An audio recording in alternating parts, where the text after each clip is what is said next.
Campos. Boa noite, professor Daniel Campos. Como você começou sua carreira? Olha, estou muitíssimo grato de estar com você aqui nesse encontro virtual, né? Estamos num momento complicado, né? Mas um momento de aprendizado para o mundo inteiro, de retomar, né, valores, retomar caminhos e retomar aquilo que a gente vinha trilhando, né? Porque as pessoas falam, eu tenho um sonho e uma vez que esse sonho é realizado, e daí? O que que a pessoa faz com isso, né? Realizei o sonho, é um sonho, tá. Só que com esse sonho, a gente tem que ter bastante cuidado com. Eu costumo dizer o seguinte: toma cuidado com o que você está sonhando, porque isso pode se realizar. Né? Porque isso pode se realizar, e quando isso se realiza, isso abre uma, vamos dizer, uma porteira, né, de dificuldades, de possibilidades e de, sobretudo, exigência, porque se você se prepara para aquilo, você agora é cobrado e você vai ser chamado a ocupar aquele espaço que você cavou, que você buscou, que você criou. Então, realmente, passa por aí a música, né? O caminho da música passa por aí, porque se pensar em arte primeiro, ou como música, a vivência pela música, a gente sabe que isso é uma vivência muito pessoal, mas ela vem, sobretudo, como uma resposta a uma indagação interna que a gente não tem palavras para dizer. E aí a gente vai se inserindo em determinados caminhos, porque, como eu disse para você informalmente, numa mensagem na semana, né, a gente falar da gente é complicado, né? É mais fácil as pessoas falarem da gente, porque quem somos nós? Nós somos o produto, na verdade, das nossas atitudes, das nossas realizações, das nossas ações, e muitas vezes a gente faz isso de forma abnegada e despretensiosa. E Sim. aí, por isso que quem mais fala, quem melhor pode falar da gente, costuma ser o outro, né? Porque nós nos identificamos pelo outro. Então, esse outro que nos vê, que vê a nossa postura, nossas atitudes, os nossos caminhos, é esse outro que vai dizer da gente, né? E uma autobiografia, para aqueles que gostam de fazer autobiografia, registrar essa autobiografia, né? Esse que faz isso, na verdade, ele faz com o olhar dele e não daquilo que ele mostrou para o mundo, que é do olhar do outro, né? Mas, o maestro, eu gostaria de falar com você uma frase de Descartes, quem já estudou cartesiano muito, penso, logo existo. Se eu também não posso pensar a minha capacidade de ser eu mesmo, dificilmente as pessoas podem reconhecer. Você concorda com isso também?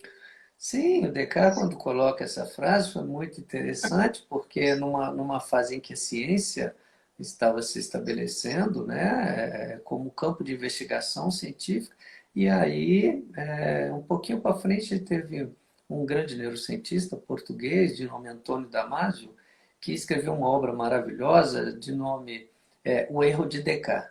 Mas, na verdade, o que ele chamou de O Erro de Descartes foi que ao invés do penso logo existo, na verdade penso, né? Se eu penso eu Existe, sinto e se eu sinto eu existo. Então existe. esse sentir é esse aí o caminho que a música nos atravessa, vamos assim dizer, porque uma coisa é o pensar, porque a atividade musical ela é elaborada, né? Num pensar, vamos dizer, técnico, científico, de estudo e tudo, isso tudo é pensado, não é por osmose.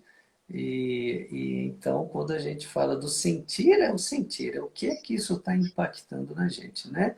E a partir do momento que a gente interage com esse sentir e o pensar, é que a gente vai se dar conta de que nós passamos a existir para esse outro que vai nos ouvir, nos apreciar. E aproveitando que você está falando desse pesquisador português, também nós temos Química e Lacan que falam. Eu existo sim, tá? Mas aí vem a grande pergunta. Que momento que você quis existir como clarinetista? Beijo, professor. Ah, pai, eu vou ter que fazer isso hoje. Ah, paixão. Beijo, professor. Estão Oh, que querendo fazer coisa perguntas boa, aqui, Luana. tá? Fique à vontade. Ô, gente, isso é paixão, tá? Ela é apaixonada com ele. Prazer é É muito a Luana, minha grande. esposa. Professor, vão querer fazer perguntas para você, tá? Já estão falando que querem fazer várias perguntas. Em Sim, que tranquilo. momento você quis ser clarinetista?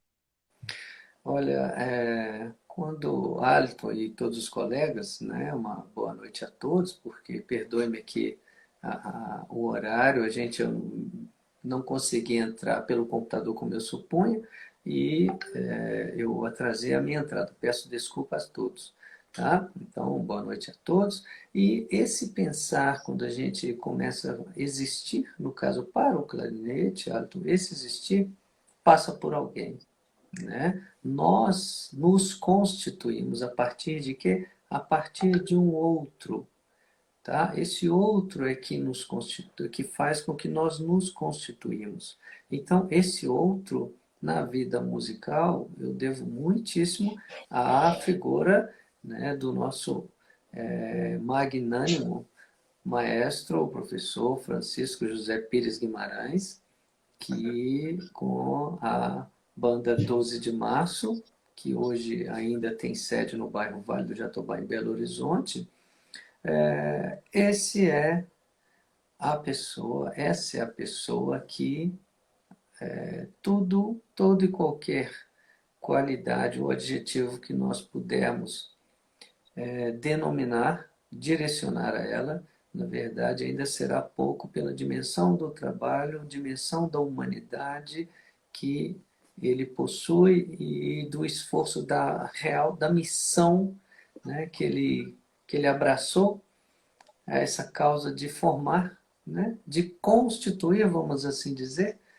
pessoas, né, primeiro cidadãos e a partir, conjuntamente a cidadão, o instrumentista que se tornaria um seu futuro musicista, né? Ou um cidadão de bem na área que for, e na banda de música 12 de Março, todos aqueles que passaram por ele ou foram para a vida musical ou foram para vidas diversas, carreiras diversas, mas que levaram dentro de si aquilo que ele, né, plantou e aquilo que ele regou por longos anos.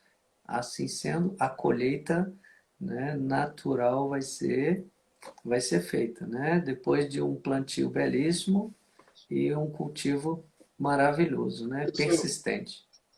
O Francisco Guimarães, uma hora eu quero que vocês me ajudem a trazê-lo aqui. Para mim, já foi falado várias vezes sobre ele, que ele é uma referência nossa.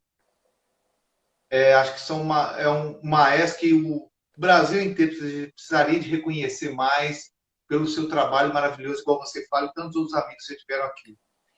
Você quer falar que idade você começou e se você foi direto da banda, que eu sei que isso acontece na minha banda mesmo em Ravena, outros lugares sempre acontece. Se você foi direto da banda para a faculdade ou você teve algum outro curso antes, quando você começou a tocar clarinete? Bom, Arthur, na verdade, como eu disse, nós somos constituídos a partir de um outro. Esse outro foi o então professor Francisco Guimarães, carinhosamente por nós todos denominado Maestro Guimarães. Então, quando garoto, que eu ingressei nos estudos da banda de música, lá na escola, foi ele que foi a minha referência, porque eu ficava lá estudando, como desafios, porque na verdade eu comecei com o clarinete, primeiro vendo ele soprar o instrumento, ensinando outros alunos, e eu resolvi, o ingresso na banda de música foi por uma via, na verdade eu queria jogar futebol, porque a banda eu morava ao lado do muro que separa e a sala da banda ficava de frente para a rua. E eu morava nessa rua, quase em frente. E nos sábados à tarde era o dia que eu jogava futebol lá na rua e a banda ficava ensaiando lá. Então aquele som todo na janela e várias vezes eu gritava, ô, para com isso e tal. Enquanto eu estou aqui jogando um futebolzinho na rua, a turma está lá fazendo barulho, né? E É. aí, só que quando eu entro para a escola, teve um colega de sala que era da banda, eu não, até então não interessava, eu tocava uma flauta doce de ouvido, que eu ganhei de presente da minha madrinha, Regina Góes Caran. Então, essa minha madrinha me presenteou uma flauta doce, quando eu estava hoje no terceiro ano do ensino fundamental 1. Então, eu tocava essa flauta doce de ouvido. A música saía hoje no rádio, amanhã eu já estava tocando ela na flauta doce. Ou seja, tive um ouvido, o ouvido estava indo bem, né? Funcionando bem. É. Isso E, chama dom, né? Tem é, uns que mas, tem dom, né, maestro? mas muitos, Ayrton, enterram esse dom, na verdade. Então tem a parábola lá dos dons que você não deve enterrar os dons, né? E Se aí nunca. se a gente não tem contato, não é verdade? Então provavelmente aquilo iria se perder com o meu desejo pelo futebol, né? E O aí, maestro, só te cortando, o Renato Ventura já viu você tocar um pouquinho de clarinete para a gente ver. Ele vai ser um entrevistado nosso, conhece o currículo e falou que quer escutar você tocando para a gente também. E da banda você foi direto para a faculdade ou você fez algum outro curso antes?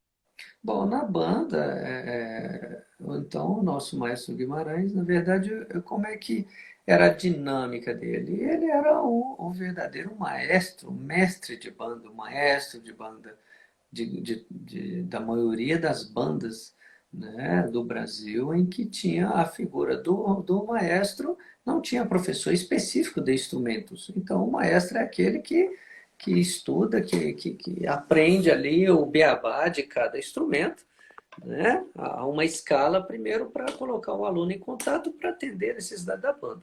Mas no caso dele, com a experiência que tinha como militar e músico militar, músico do exército, né? Ele como uma pessoa do mundo artístico, assim, de família, né? Não somente da música, mas da arte em si, da literatura, porque ele é um descendente de Guimarães Rosa, Sim. né?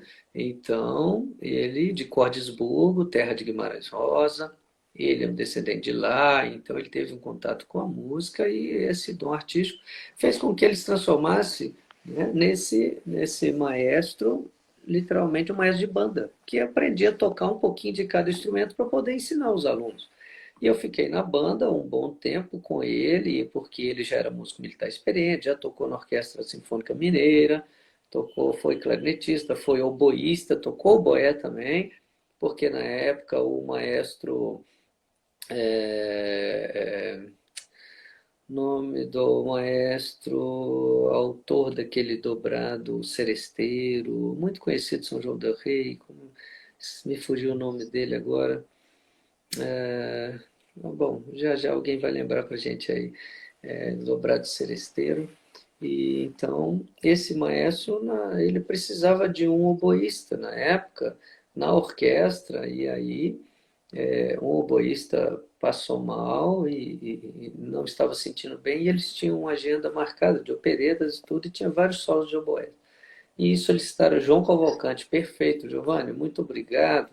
Maestro João Cavalcante foi então regente da Orquestra Sinfônica Mineira, e na época pediu para que ele fosse o oboísta, que ele tocasse. Então ele pegou o oboé e assim estudou muito, muito, muito e tocou. Então foi também, tocou vários concertos, né?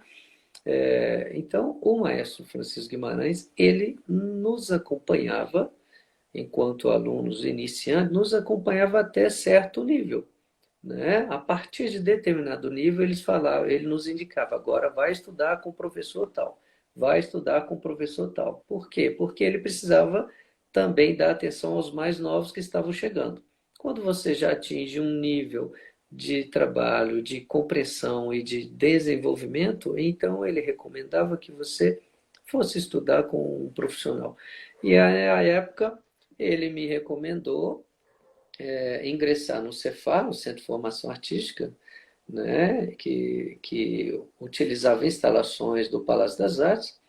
Então, o Cefar era lá com o professor Walter Alves, que era o clarinetista da orquestra, e o professor Walter Alves e o professor Guimarães, eles tiveram o mesmo professor que chamava Salvador da Vila, tá? Então, Ah, tá. Salvador Vila. Os dois eram clarinetistas e estudavam muito e tocavam muito e com o professor Salvador Vila. E esse professor, é, ele sempre cobrava via o talento de ambos, só que o maestro Guimarães foi para a carreira no Exército e o professor Walter Alves ficou na Polícia Militar, né, de Minas Gerais, fez a carreira na Polícia Militar. Então, como eles eram colegas e clarinetistas, então, o maestro Guimarães, quando foi para a carreira militar, ele foi transferido, foi para Curitiba e tudo, teve transferências. Então, depois retornou, tá? Pode falar. Resumindo aqui, porque eu sou fã do Guimarães. Guimarães teve a mesma frase que o Tião Neto, que era o meu primeiro maestro militar, falou, que era o seguinte: você sabe até o limite que você pode ensinar. Às vezes é melhor você passar para outra pessoa dar continuidade do que você insistir. Você não é o rei sozinho de uma banda de música. Guimarães falou da mesma forma que o Tião Neto, não com as mesmas palavras, mas da mesma forma. Por isso que ele fez com você também isso. Mas agora, voltando para você, mas que eu sei que você vai fugir todas as vezes, Walter Alves é um sonho poder conversar com ele também, que é um grande professor da nossa academia, mineira da clarinete brasileira. Eu sei até das influências musicais dele também, mas quem sabe você me ajuda a trazer o professor também, tanto Guimarães como o Walter Alves. Vai ser um prazer. Mas voltando para você, então você teve o Palácio das Artes, fez o curso lá técnico e entrou na faculdade. Você estudou na UFMG ou na UEM? Clarinete. Na época, eu fiz a formação, né, no Centro de Formação Artística, que era um curso técnico, e ao término dessa formação, eu ingressei no Exército, porque estava chegando, né, a idade já de 18 anos, a idade do alistamento militar. Então, eu ingressei no Exército, na carreira militar do Exército, e em seguida, naquele primeiro ano, eu tinha feito um vestibular, não pude ingressar porque tinha aquela época da quarentena, né? Que você entrava, era 40 mesmo, não era quarentena de 14 dias que eles chamam hoje, não. Era 40 dias e 40 noites. Então você entrava hoje, incorporava hoje e você só saía do quartel 40 dias depois, para retornar para a sociedade, né? Não sabia Então, disso. era por isso que chama quarentena, era 40 dias, né? E noites e Não é dias. 14, não. Não, não é 14 de hoje, não. E lembrando 40 dias também, que é a referência bíblica, né, do período em que Cristo, né, Sim. foi ao deserto. Então, nessa quarentena, naquele ano eu tinha feito o vestibular para ingressar na UFMG, só tinha o curso na UFMG, e eu entrei, eu fiz o vestibular, mas eu não pude, eu perdi a matrícula aquele ano porque eu tinha sido aprovado, porém, como eu ingressei no Exército, eu perdi o período de matrícula. Tá? Entendi. Quando saí da quarentena, que eu cheguei, havia uma correspondência em casa que eu tinha um prazo para ir efetivar a matrícula, senão eu seria considerado desistente e a vaga passaria para outro, né? Então, naquele ano, eu perdi. Naturalmente, tentei ir lá conversar, porque eu tinha entrado no exército, e eles falaram, bom, mas o fato é que ninguém ficou sabendo e ninguém veio manifestar que, né, que você estava lá, porque serviço militar obrigatório eu teria o direito, né? Mas o que houve? Tudo bem, aquele ano eu voltei a estudar, a trabalhar, mesmo fazendo o ano servindo ao exército, eu ingressei, então, fiquei estudando para tentar um novo vestibular no final do ano. E o curso aqui só tinha no UFMG, tá? Ah, Então, entendi. Aí eu ingressei na UFMG e na época o professor tinha aposentado e foi quando estava tendo concurso para professor, para vaga de professor, em que três professores fizeram. Um foi o Maurício Loureiro, o outro foi o Ricardo Dourado, Ricardo Freire, que é de Brasília, né, um grande professor, e teve mais um outro que era o Fausto Borém, do contrabaixo, porque Ah, era uma vaga para professor, não de clarinete, é, mas um professor da instituição, né? entendi. Posso, porém. Isso. Então, nesse concurso, o Maurício logrou êxito e foi, então, ser o professor de clarinete, né?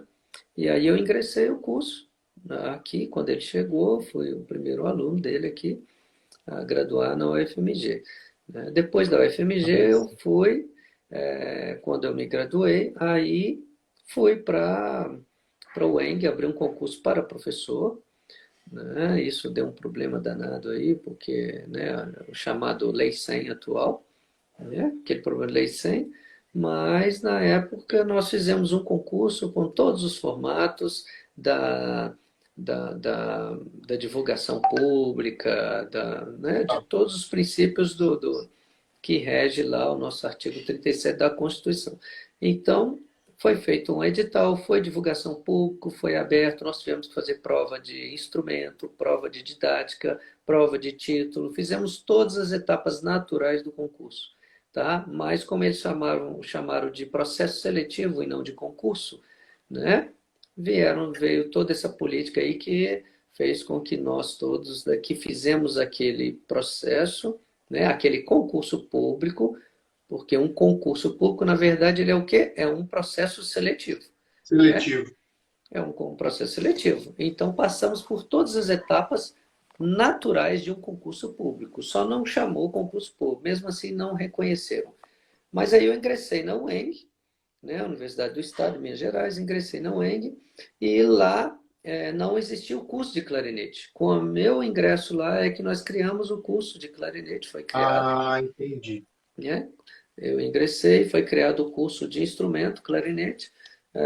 O curso inicialmente começa sempre como um curso básico, né? Então foi feito o curso básico, a vaga agora para clarinete, porque havia o professor lá, no caso, esse que vos fala. Então, aí nós continuamos e demos novos passos, né, para abrir a vaga no nível graduação, né, que foi aberto, bacharelado, e em seguida o segundo passo abrindo vagas para licenciatura também em música. Tem uma pergunta para você, se você conhece o maestro Tiago Francis, do Renato. Você conhece? Eu não conheço. Esse me mandou perguntar para você. É, e Tiago tem uma, Francis. e tem um outro que falou que quer fazer perguntas lá, mas ele ainda não enviou. Ele falou que quer fazer uma pergunta para você. Aí, enquanto não existe outra pergunta, o maestro Tiago Francis também parece que você não reconhece. Maestro, o seguinte, eu sei que você foi professor da UENG muitos anos, até pouco tempo.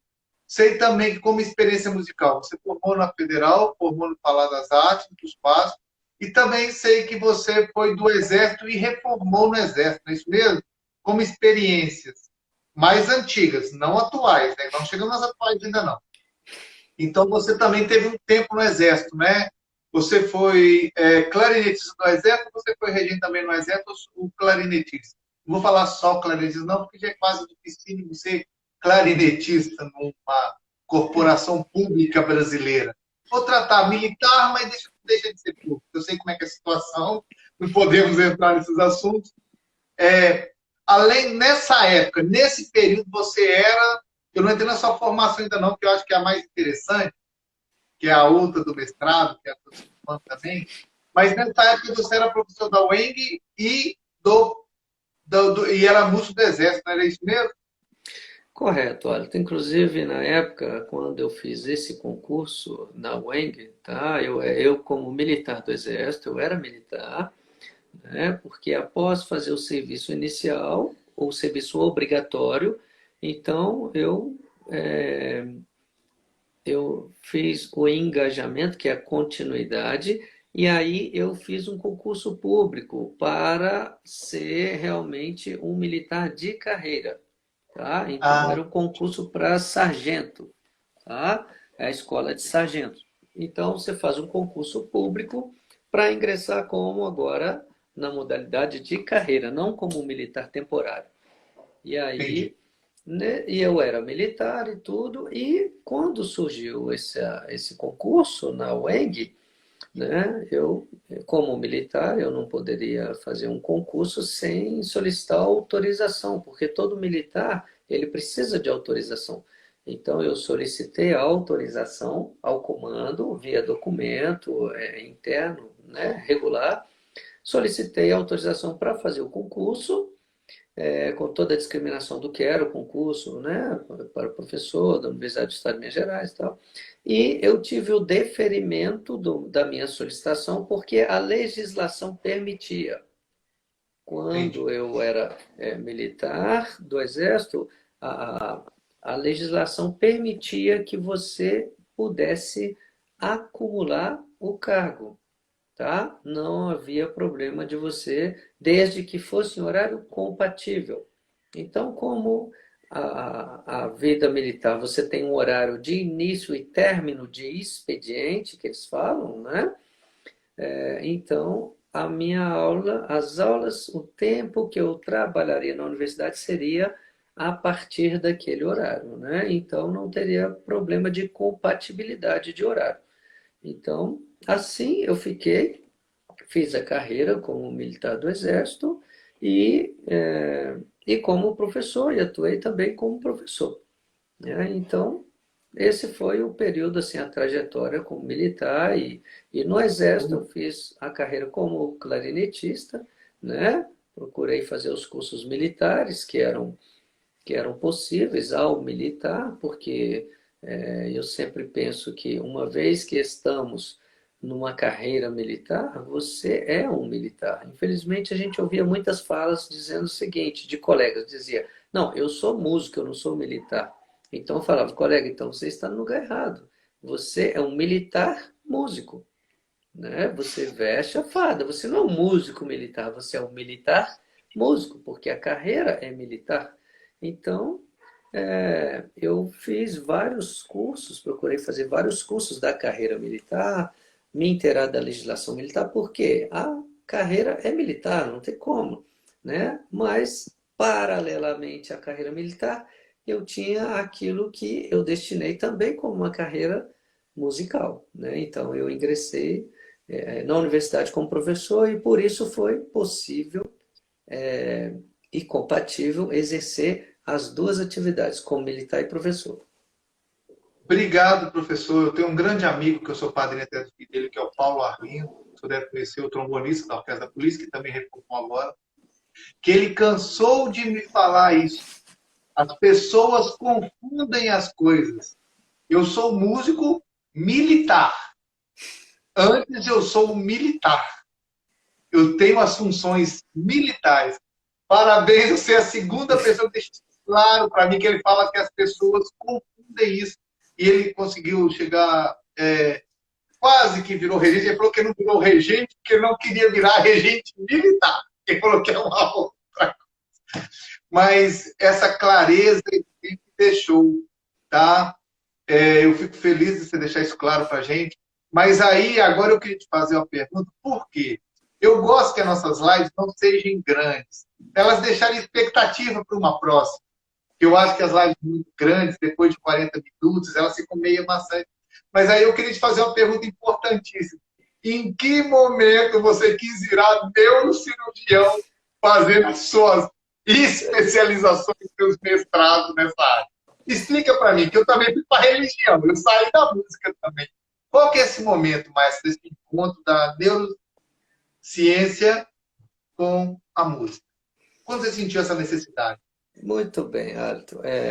O tema é esse, neurociência, tá? Porque o cirurgião é diferente, é aquele que faz a, Desculpa. né, a graduação na medicina, que ingressa na especialidade, né, da neurologia, da neurocirurgia, e aí, né? Então já a É neurociência. neurociência Isso, já a Desculpa. neurociência é um campo amplo, né, que surgiu aí a partir do final da década de 90, mas um pouco antes, 70 já se começou a compreender que áreas estavam sendo, estavam investigando, estavam lançando o mesmo olhar, mas com áreas diferentes. Então, isso parecia que eram coisas independentes. E, na verdade, a neurociência veio reunir todas essas áreas, os conhecimentos, porque era uma investigação com relação ao funcionamento do sistema nervoso central. Tá? Então, como era o efeito da farmacologia, da droga, no sistema nervoso central, então, como era a questão da psicologia, o olhar da psicologia, o olhar da neurologia, o olhar da psiquiatria. Então, isso se aglutinou e entrou, formou a área, a grande área, né, chamada neurociência, uma área de investigação científica. Já o meu ingresso foi o seguinte, uma vez depois da UFMG, depois que eu me formei clarinetista, me graduei em clarinete, eu fiz também, aí eu ingressei em seguida no curso de regência e fui fazer o curso de regência também, né? Porque a minha intenção era ingressar no mestrado em clarineta, mas não tinha ainda previsão de abertura do mestrado na música, né? Que pudesse entrar. E aí o que acontece? Enquanto isso, eu ingressei no curso de regência, participei, fiz vários recitais, vários concertos, ensaios com orquestra, coro e tudo, né? E aí, em seguida, já como professor na música, eu tive a oportunidade de ingressar no mestrado na Unirio, tá? Em música brasileira. Então, ingressei no mestrado em música brasileira, e lá nesse mestrado em música brasileira, numa classe, num seminários de pesquisa, era uma classe do maestro professor Ricardo Takuchian. Eu me Sim. recordo que ele certa vez perguntou para a classe e pediu que cada um opinasse o que achava dessas músicas de hoje, né? Isso em 2000, 2000 e pouquinho, né? 2001, 2000, mais ou menos. 2011. Ano É. 2000, mais ou menos, 2001. Então, ele perguntou o que cada um achava. Aí cada um colocou a sua opinião, o que achava e tal, da música, né, chamada de hoje, né, daquela música. Então, quando chegou na minha vez, ele falou: e você, Daniel, lá, o mineiro, o que você acha? Eu virei e falei: professor, com respeito a tudo que eu ouvi aqui dos colegas, eu tenho uma opinião um pouco diferente. Para mim, isso que o senhor chamou, primeiro eu gostaria de saber o que o senhor está chamando de música de hoje, para eu entender, né, se realmente aquilo que eu vou me posicionar é dentro dessa linha. Aí ele falou: isso que toca nas rádios, em boate e tudo, né? Eu falei: então é exatamente o que eu havia pensado. Bom, minha posição é que isso, para mim, primeiro, não é música. Música, arte. Música elaborada, feita com um sentido artístico. Isso é produto, mercadoria, aquilo que se faz para vender, né? É uma expressão de um movimento normal, mas não aquela arte, a expressão como arte no seu sentido estético, tá? E aí eu falei que para mim aquilo não era música arte, mas sim música produto, uma mercadoria feita para venda. Isso causou um certo incômodo geral, né? E o pessoal ficou meio assim: calma, gente, espera aí, deixa ele terminar. E aí ele falou assim: Daniel, mais alguma coisa? Eu falei: sim. Isso para mim não passa de um estimulante do sistema nervoso e deve ter uma relação muito forte com a droga psicoativa. Aí foi aquele babá, né? Quase me jogaram pela janela. Mas tudo bem, faz parte, né? E aí ele falou: olha, estamos num ambiente acadêmico, explique-se, né? Justifique a sua colocação. Eu falei: bom, professor, na verdade, isso é uma hipótese, então precisa ser investigada, né? Eu não vou me cansar até que eu encontre, né, a fundamentação teórica para eu conseguir trazer que essa barulheira que tocam aí hoje, isso que o senhor chamou de música de hoje, que isso para mim tem relação com a droga psicoativa.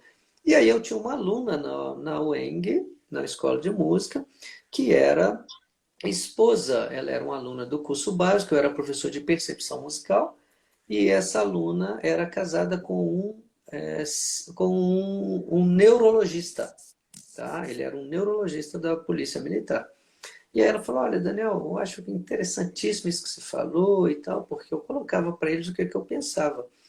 E aí ela falou assim, vou colocar você em contato com ele. Então fui conversar com ele, porque ele era um neurologista e tinha estudado trompa, né? Ele, Ah, ele tinha estudado trompa, então eu falei, ela falou, olha, ele vai compreender exatamente o que você está querendo, né? Buscar aí no seu conhecimento. Aí conversando com ele, Alton, eu cheguei e falei, falou, Daniel, ela falou que você está pensando aí uma coisa da música com droga, como me explica isso? Então eu falei, olha, isso para mim, música né? com droga. A correlação da música com a droga. Eu falei, essa barulheira que tocam aí hoje, isso para mim tem relação com a droga psicoativa, por quê? Porque para mim isso estimula o sistema nervoso central, tal qual a droga psicoativa faz. Aí ele arregalou o olho e falou, cara, nossa, isso é legal demais, mas você está querendo ver o efeito da música onde? No córtex pré-frontal, no córtex temporal, no córtex occipital, entendeu? Na área tegmentar ventral, onde é que... Aí aquilo para mim foi grego, né? Porque eu falei, opa, peraí, como é que é? Vamos falar português e tal? Porque eu não estou entendendo. Ele falou, porque se você vai relacionar com a droga, eu acho interessantíssimo, um trabalho fantástico. Mas a droga tem um alvo de ação já muito bem estudada, né, Ah, pela farmacologia e a bioquímica. Então, ela tem uma área de ação muito bem delimitada. Então, você precisa compreender de qual área, onde passa esse efeito da música, onde que ele acontece, para ele levar o sujeito a um comportamento desse que você está trazendo. Eu acho fantástico. Eu falei, professor, mas aí, onde que eu vou estudar isso? Aí ele me falou, olha, está começando um curso esse ano, o primeiro curso de Neurociência e Comportamento na UFMG, é uma especialização, então encerra amanhã a inscrição. E o nossa. curso, aí eu falei, olha, ele falou, é o curso que você precisa fazer para entender, conseguir esse conhecimento. E engraçado como é que é a iluminação divina. Dia antes de começar o curso. Um dia. Exato. E você está falando para aqui, para que eu tenho vários alunos que assistem também depois e me comentam, que eu peço eles para escreverem para mim, fazer um resumo, que eu falo muito das interfaces que a música tem. Todo mundo acha que músico é músico que já toca instrumento. O Eduardo Razan, aquele professor que eu tive o prazer de ter aula, se lembra na UENG, que ele foi também, ele falava, gente, você não é músico só porque você toca o tempo inteiro. Você é músico e você pode pensar em outras áreas que têm essas interfaces musicais. E a neurociência, é, eu fiquei fascinado, que eu mesmo não sabia dessa história do porquê que você entrou na neurociência. E tudo tem que existir um porquê. E aí você fez a especialização e o mestrado em neurociência? Eu fiz em seguida, aí eu ingressei nessa especialização, né? E foi um curso assim fantástico, fantástico. Foi um desespero danado, porque porque quando eu ingressei lá, nossa, os colegas eram neurocirurgiões, era neurocirurgião membro da Academia Alemã de Neurocirurgia, neurologista, era psiquiatra, diretor clínico de hospital e tal, e tinha um musicista lá, né? No meio perdido, né? E aí falaram assim, nossa, foi assim, era slide e toma bioquímica e tome aspecto biológico do sistema nervoso central, aquela coisa toda. Então, para quem fez um ensino médio, um curso técnico em contabilidade, e você cai, né? Entrei em magistério e depois fui para contabilidade. Aí você cai numa área dessa, né? A coordenadora falou comigo, olha, eu vou falar. Quando eu falei do meu interesse, ela falou assim, olha, nós vamos ver aqui a possibilidade, porque aqui está a grade de disciplinas, né? São essas disciplinas. Você acha que você vai dar conta desse conteúdo? Então, quando eu olhei as disciplinas, era neuroanatomia, era neuropsicofarmacologia, neuroendocrinologia, neuroimunologia, neuropsicofarmacologia. Então, assim, Alzheimer, demência, memória. Aí eu falei, cruz credo, né? Pensei, mas bom, tudo bem, se é o que eu preciso, eu vou encarar, né? Se é o que eu quero, então vamos embora, né? Isso a música está aqui também, porque você, como um instrumentista, você é um ser onde tudo aquilo acontece com você. Então, né, se eu precisava compreender isso para colocar a relação música com droga, então eu falei, vamos lá, É. vamos mergulhar. Entrei, ingressei, foi um curso assim maravilhoso e assim ficava desesperado, estudando, estudando, estudando. Você só me via com livro por livros técnicos debaixo do braço, porque eu, como militar, eu não tinha como ficar dentro de biblioteca estudando. Então, os profissionais me falavam, olha, Daniel, tem um livro assim, cessado, que fala sobre isso. Eu ia lá e comprava, e então, na hora do almoço, nos tempos de folga no Exército, eu almoçava rápido, pegava o livro e ia andar pelo quartel, lá pela área de garagem, onde não tinha ninguém, então eu ficava andando e estudando para tentar, e ouvindo gravações, né, das aulas. Então, assim, para me familiarizar com a terminologia, porque ser musicista passa por isso tudo, né? Não é só tocar. Você tem que saber pensar. Você é um ser, um corpo, que precisa colocar todas essas funções em ação quando você está tocando. Então, esse foi o trabalho que eu fiz, e depois que eu fiz essa especialização, eu entrei numa outra especialização em neuropsicologia, que também tinha professores comuns que me convidaram. Eu fiz a especialização na neuropsicologia, e lá na neuropsicologia tinha uma professora que era da neuropediatria, e aí ela me convidou porque, vendo a parte de desenvolvimento neuromotor em criança, eu sempre lançava o olhar música, né? Músico. Então, o que que isso é importante para a pessoa? Então, eu fiz aí, eu pedi para assistir à avaliação neurológica de crianças que ela fazia. Então, ela falou, tudo bem, você fica lá no cantinho e observa. E eu comecei a observar e anotar um monte de coisa. E aí, quando ela falou, e aí, como é que foi? O que que você achou? O que você gostou? Eu falei, olha, eu gostei muitíssimo. Inclusive, eu anotei essas coisas aqui. Aí ela viu que eu tinha colocado questões que ela até então não tinha visto. E era uma área departamento da neuropediatria. Então, tem lá, eu tinha um mestrado que abria vagas para não médicos, que foi na parte da neuropediatria, era ciência da saúde, saúde da criança e do adolescente. Então, ela falou, Daniel, se você tem interesse de fazer um mestrado nessa área, eu falei, tenho, claro, gosto e tô estudando, né? Vamos para outra área. É, mas, então, assim, eu ingressei, fiz o projeto, a seleção do mestrado lá e ingressei, sabe? Mas sempre assim, lançando o olhar da música, porque eu fiz disciplinas isoladas na UFMG, na faculdade, e em que eu fiz a disciplina isolada de fisiologia médica, fiz citologia e histologia, eu fiz alguma farmacologia, então eu fiz disciplinas isoladas porque tudo eu buscava com relação à música. E quando você estuda neurociência, você entende, começa a entender, compreender como que o processamento cerebral acontece. Se eu preciso tocar com uma técnica assim, quem é? Não é meu dedo que está fazendo isso, o dedo está respondendo a um comando central. Então, eu fui estudar, e quanto mais eu estudava neurociência, melhor eu conseguia pensar na aplicação técnica para os obstáculos que a música até então colocava, sabe? Então, assim, eu comecei a desenvolver, e aí a turma na universidade acha que você, professor de instrumento, você tem que ficar escravo do instrumento, né? O tempo inteiro tocando, tocando, tocando. Então, quando eles começam a ver que você está andando com um livro, né, da área biológica, área médica, debaixo do braço, e não estão vendo você tocando, eles começam a achar que você não está estudando mais, né? E aí teve um concerto, foi muito bacana, porque foi uma série em que a universidade tinha uma cobertura de imprensa para uma série chamada Música Comentada.